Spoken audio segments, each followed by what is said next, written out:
away from me. Go on, go on. Hi, y'all. Welcome to Puppet People. I'm Angela. Come on in.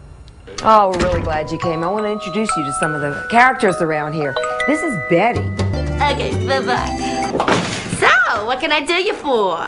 Betty, these fellas want to know a little bit about the Puppet People. Oh, well, you know, I'm so glad you're here at Puppet People. We do all kinds of shows for adults and children. In fact, I specialize in doing adult roasts.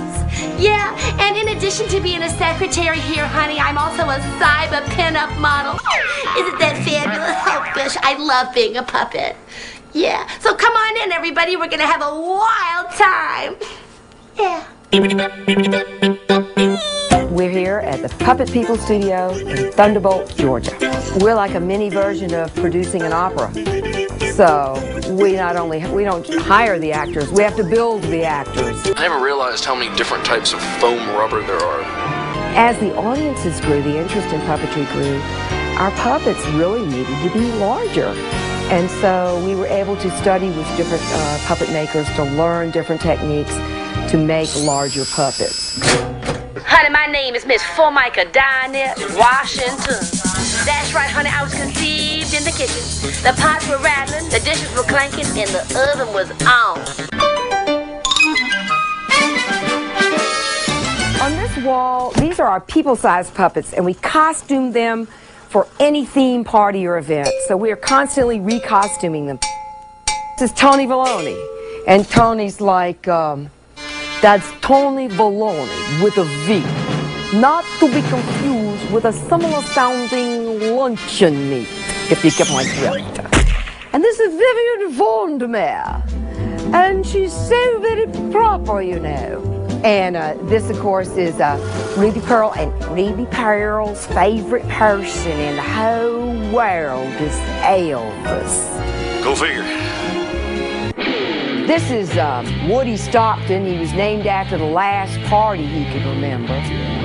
He says, dude, he said, you know, remember Woodstock? And he said, remember the strobe? Have another cookie. We have so much fun at any kind of special event, especially icebreakers, you know, where the first event of the convention really needs to be the best one that jumps off, you know, and everybody gets excited. That's what we specialize in. Of course, you know, any kind of, oh, what's that? I definitely wasn't going there quite yet. Just came through that portal, and it was a rough landing. Come on, fellas, we gotta rock on.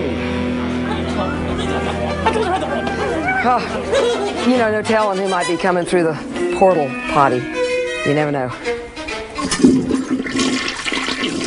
I've been working here, well, off and on my whole life, since I was born, and my mother started the company the year I was born. You develop the characters the way we did it is just by working.